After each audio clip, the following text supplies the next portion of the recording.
We're led to believe that the UK is a free country where people can choose how they live.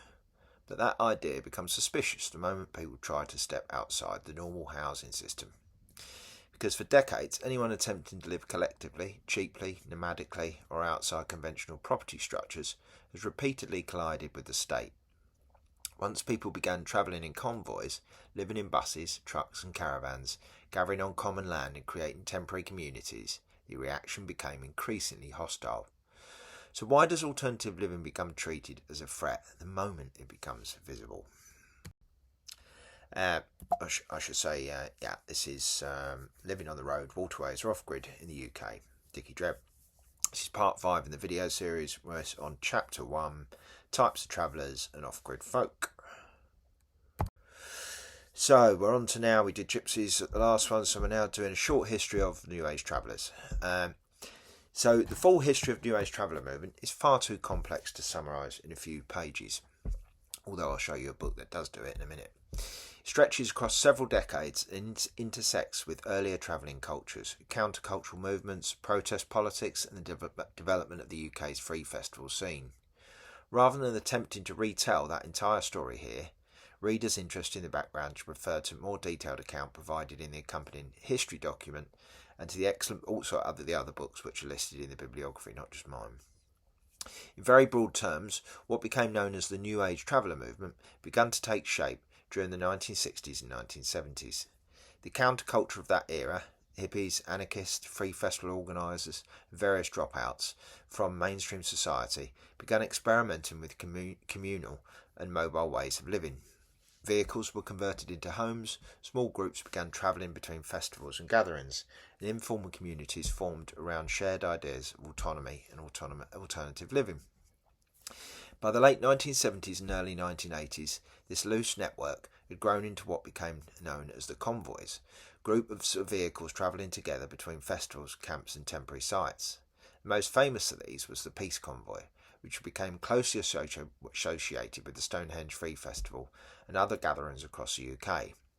For many people, this period represented the high point of the traveller community, when large mobile communities moved relatively freely across the country. And I'm just going to stop for a second because I've got a pan of water boiling to fuck here, which I totally forgot about. Right, turned it down, sorry about that. That freedom was short-lived, increasing tension with local authorities and national government, culminated in the events of the 1st of June 1985, widely known as the Battle of the Beanfield, when police violently stopped the peace convoy on its way to Stonehenge. Destruction of the convoy and the closure of the Stonehenge Free Festival marked a turning point in the relationship between travellers and the state.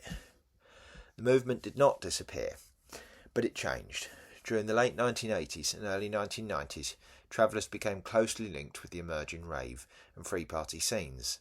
Large gatherings combining sound systems, travellers and festival culture appeared across the countryside. Events such as Castle Morton Common Festival in 1992 drew tens of thousands of people and demonstrated that the countercultural networks built during the convoy years were still very much alive.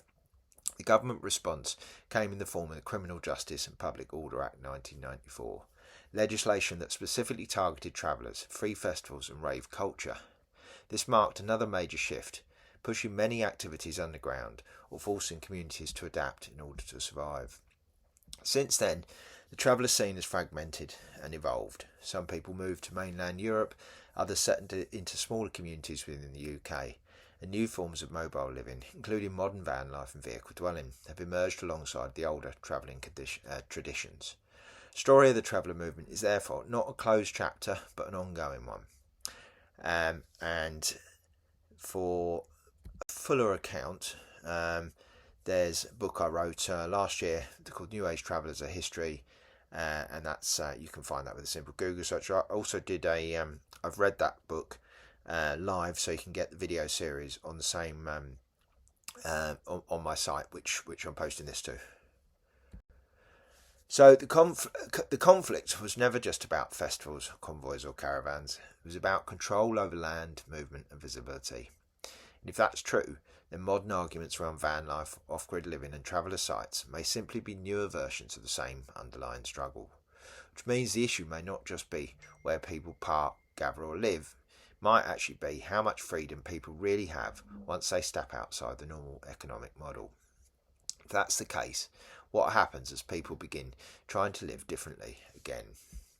So next up, we're still in chapter 1, types of travellers and off-grid folk, and we move on to horse-drawn travellers. And the book, by the way, is I'm getting the cover art done at the moment, and then should become available soon.